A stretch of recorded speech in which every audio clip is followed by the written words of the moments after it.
జై భారత్ జై తెలంగాణ ఫ్రెండ్స్, నేను మీ గిరీష్ దారముని. ఫ్రెండ్స్, ఈ వీడియో నేను మన గౌరవ ముఖ్యమంత్రి వర్యులు కల్వకుంట్ల చంద్రశేఖరరావు గారు నిన్న మన ప్రధానమంత్రి మోడీ ప్రభుత్వం ఏదైతే ఉందో దాని గోడలు గులగొడతారట, ఆయనని గద్దె తీస్తారట. సార్, మీ మాటలు వింటే నాకు తెలంగాణలో ఒక సామెత గుర్తొచ్చింది. ఏంటంటే, దులిదుండాకు ఏం చేస్తావే అని అడిగితే ఆడ తగిలించుకొని చూడు ఏం చేస్తానో చూపిస్తా అని అన్నదట. అయితే ఫ్రెండ్స్, ఈ సామెత గిట్లనే వర్తిస్తుంది. ఎందుకంటే ఇష్టం వచ్చిన సగం సగం మాటలు మాట్లాడడం వీళ్ళకి అలవాటే కదా. అయితే వీళ్ళది ఏంటంటే కొత్త దుకాణం ఓపెన్ చేశారు. ఏంటంటే ఎలక్ట్రిసిటీ అమెండ్మెంట్ యాక్ట్ ఏదైతే ఉందో మళ్ళీ దీన్ని తోకొస్తున్నారు. ఎమోషనల్ బ్లాక్మెయిలింగ్ అంతే, ఇంక ఏముండదు. అయితే కేసీఆర్ గారిది ఒక చాణక్య నీతి ఉంటుంది. ఎట్లానంటే, ఆయన సగం చెప్పి ప్రజలను మొత్తం నమ్మిపియాలని చూస్తారు. కాకపోతే మాలాంటి కట్టర్ కార్యకర్తలు కూడా ఉంటారు సార్ భారతీయ జనతా పార్టీకి, మొత్తం నిజాలు చెప్పనీకి ప్రజలకు. ఇక దానికి సెంటిమెంట్ ఎట్లానంటే, నేను సచ్చినా సరే మీటర్లు పెట్టొద్దనట. సార్, ఇంతకు ముందు కూడా మీకు చేతులెత్తి దండం పెట్టినాం సార్. ఏంటంటే సావు బతుకుల మాటలు ఎందుకు సార్? సావు బతుకుల మాటలు ఎందుకు? మా ఇష్యూ కూడా మీరు పోసుకొని నిండు 100 ఏళ్ళు కాదు 1000 సంవత్సరాలు బతకాలన్నది మా ఆశ సార్. ఎందుకంటే మీ రాజకీయ పతనానికి మీరే సాక్షి కావాలి కదా సార్. ఇప్పుడు వచ్చే ఎలక్షన్లలో మీ రాజకీయ పతనానికి మీరే సాక్షి కావాలి. So coming to the point friends, ఇది ఏంటంటే ఎలక్ట్రిసిటీ అమెండ్మెంట్ యాక్ట్ అని అన్నాడు కదా. బేసికల్గా నేను 4-5 పాయింట్స్లో ఇది మీకు చెప్తా in the interest of time. ఏంటంటే, ఓ మల్టిపుల్ డిస్ట్రిబ్యూటర్ సిస్టమ్ని మనము డిప్లాయ్ చేసినాం. ఎట్లా అంటే, ఫర్ ఎగ్జాంపుల్ మనం ఒక మొబైల్ కొనుక్కుంటాం, మళ్ళీ సిమ్ వేసుకుంటాం. అది రిలయన్స్ ఉండొచ్చు, మన ఎయిర్టెల్ ఉండొచ్చు, జియో ఉండొచ్చు, వోడాఫోన్ ఉండొచ్చు, etcetera etcetera, what ever it maybe. ఆడ సర్వీస్ మంచిగా గంతో ఉంటాం, లేకపోతే అని బొందులో పెడతాం. ఇగో ఇప్పుడు కూడా ఇది కూడా అంతే. పవర్ సప్లై ఒకటే కాదు, వాడి సర్వీస్ కూడా మనకు మంచిగా ఉండాలి. వాడి సర్వీస్ కూడా మంచిగా ఉండాలి. ఆ సర్వీస్ మీదనే పర్ఫార్మెన్స్ రేటింగ్స్ ఉంటాయి. దానికి బట్టే వాడికి కండిషనల్ ఫైనాన్సింగ్ కూడా రేపు ఏమన్నా క్రైసిస్ వస్తే వాడికి ఇయ్యనికే వీళ్ళు రేటింగ్స్ ప్లాన్ చేస్తున్నారు. ఇగో ఇది basic kick of for the electricity amendment bill. ఇప్పుడు కేసీఆర్ గారు మాట్లాడతారు కదా, 24 గంటల కరెంట్ ఇస్తున్నాం, ఉచిత విద్యుత్ ఇస్తున్నాం, 24 గంటల కరెంట్ ఇస్తున్నాం, 24 గంటల కరెంట్ ఇస్తున్నాం, ముందు ఎట్లుండే ఇగో ఇప్పుడు ఎట్లుండే, బోత్ ఆర్ నాట్ సేమ్ అని చెప్పి అఖండ డైలాగులు కొడతారు కదా వీళ్ళు. మీకు ఒకటే ఒక ముచ్చట ఏం చెప్తున్నా ఫ్రెండ్స్ అంటే, నేను రైట్ టు ఎలక్ట్రిసిటీ అనేది ఇప్పుడు మన హక్కు. వీళ్ళేంది ఇచ్చేది మనకు? వీళ్ళేంది ఫ్రెండ్స్ మనకి ఇచ్చేది? రైట్ టు ఎలక్ట్రిసిటీ అనేది మన హక్కు. ఇప్పుడు ఇది ఏందనంటే, జనరల్గా ఈ అమెండ్మెంట్ యాక్ట్ మనం ఎందుకు తీసుకోవాల్సి వచ్చిందనంటే, settlement of dues from these governments. ఈ ప్రాంతీయ పార్టీలు ఏవైతే ఉండే కదా, అడ్డమైన ప్రాంతీయ పార్టీలు, ఈ డిస్కామ్లకు వీళ్ళతో బిల్లులు ఇక వసూలు చేయాలంటే తల ప్రాణం తూపకొచ్చేది. వీళ్ళు చక్కగా గడతారా? ఇప్పటికీ కూడా ఇప్పుడు మా అధ్యక్షుల వారు కూడా మాట్లాడింది బండిసాన్యాన. ఏంటంటే 48,000 కోట్ల బకాయిలు ఇప్పటి వరకు ఉన్నాయి. అట్లనే రిన్యూవబుల్ ఎనర్జీ సోర్సెస్ మీద దివాలాలు తీసినాయి. దగ్గర ఇంచుమించు 1,500 కోట్లు 2,000 కోట్లు కట్టాలి. 1,500 కోట్లు 2,000 కోట్లు కట్టాలి. ఒక ఇట్లున్నది పరిస్థితి. ఆల్మోస్ట్ ఈ రికవరీ రేట్ మనం చూసుకుంటే వాళ్ళకు 15 to 25% లాసెస్ ఉన్నాయి ఈ రికవరీ. ఇది మీరు గుర్తుపెట్టుకోరు. ఇంకొకటి ఏంటంటే, భారతదేశంలో పవర్ జనరేషన్ పెద్ద సమస్య కాదు ఫ్రెండ్స్. లేకపోతే ఈ సప్లై చైన్ ఉంటుంది కదా, ఈ పవర్ ఎక్కడెక్కడైతే మనం పంపాలో ఈ సప్లై చైన్లో చాలా ప్రాబ్లం ఉన్నది. ఇది మీరు గుర్తుపెట్టుకోవాలి. ఇప్పుడు ఏదైనా డిస్ప్యూట్ వస్తే ఈ డిస్ప్యూట్కి ప్రతిసారి ఇక్కడికొక్కడ ఉరుకుడు కాదు, ఒక అపిలేట్ అథారిటీ పెట్టాలి, ఒక అపిలేట్ ట్రిబ్యునల్ పెట్టాలి, దీనికి ఒక రెగ్యులేటరీ కమిషన్ పెట్టాలి. ఇది నరేంద్ర దామోదర్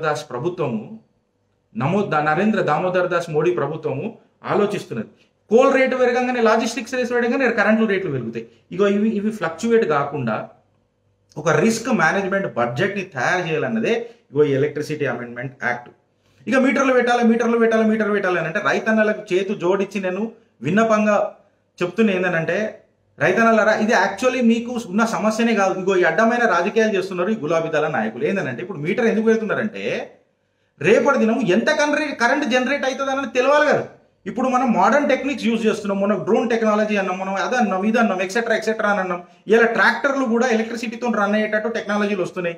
ఫాసిల్ ఫ్యూయల్ మీద డిపెండెన్సీ తక్కువ చేయాలి. ఫాసిల్ ఫ్యూయల్స్ అంటే గిర్మల్ ఎక్సెట్రా, డీజిల్ గిట్ల ఎక్సెట్రా, వీటి మీద డిపెండెన్సీ తక్కువ కావాలని చెప్పి వస్తున్నది. ఈ మీటర్లు మనం పెడితే ఎంత జనరేషన్ కావాలా, మీ యొక్క ఏరియాలలో ఎంత జనరేషన్ కావాలన్నది తెలుస్తుంది. వీళ్ళకేం తెలుస్తుంది? ఫార్మ్ హౌస్లో కూర్చొని ప్రగతి భవన్లో వండేటోళ్ళకి ఏం తెలుస్తుంది? ఓ శీష కనబడంగానే సమోసా తిరుగు అనుకునేటోళ్ళకి ఏం తెలుస్తుంది? ఇది ప్రాబ్లం ఫ్రెండ్స్, మీరు అర్థం పెట్టుకోవాలి.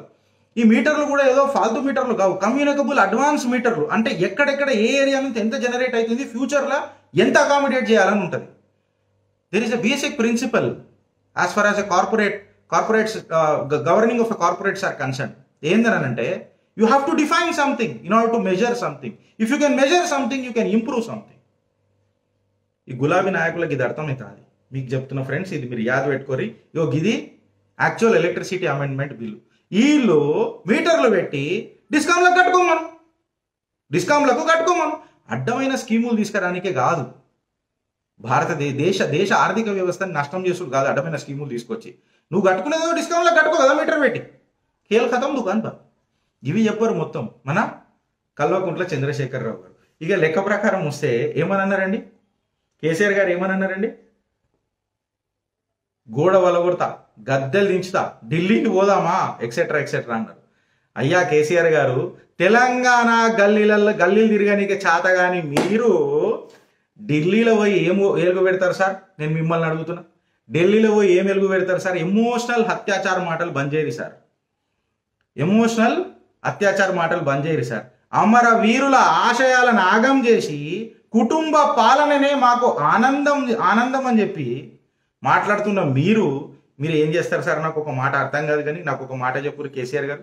ఇంకొక విషయం ఏందని అంటే ఫ్రెండ్స్, ఒక మాటలో చెప్పాలనంటే కేసీఆర్ గారిది ఎట్లుంటుందంటే మోడీని గద్దె తీస్తారట.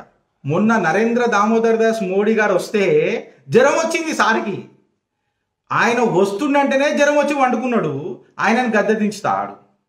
చెప్పుకోనికే జరా ఏమంటారు సార్, మాకు ఇక చూస్తున్నాం కదా వాస్తవాలు. జ్వరం వచ్చి గజ ఉరికినావు, ఆయన పోయిన తర్వాత ಎಲ್ಲರೂ బయటికి వెళ్ళాం, మళ్ళీ ఆయన గద్దె తీస్తారట. ఊహలకు కూడా రానియకుర్రి, రాజకీయ ఊపిరాగిపోతుంది. ఒక మాటలో చెప్తున్నా మీకు, ఇది గుర్తుపెట్టుకోరు ఫ్రెండ్స్, ఇది ఒక్కటి గుర్తుపెట్టుకోరు ఫ్రెండ్స్. ఏందనంటే ఎంత పెద్దోడైనా కడుక్కోకపోతే కంపే. యాద పెట్టుకోండి ఈ టీఆర్ఎస్ నాయకులతో నెక్స్ట్ ఎలక్షన్లలో మీరు. భారత్ మాతాకి జై. హాయ్ ఫ్రెండ్స్, మా టుడే టుమారో యూట్యూబ్ ఛానల్ చూస్తున్నందుకు చాలా థ్యాంక్స్. మరిన్ని లేటెస్ట్ వీడియోస్ కోసం వెంటనే సబ్స్క్రైబ్ చేయండి. అలాగే ఈ బెల్ ని కూడా రింగ్ చేసేయండి. మా నోటిఫికేషన్స్ అన్ని మీ మొబైల్లో వస్తాయి. అలాగే మా వీడియోస్ మీకు నచ్చితే లైక్ చేయండి, షేర్ చేయండి, నచ్చకపోతే కామెంట్ చేయండి.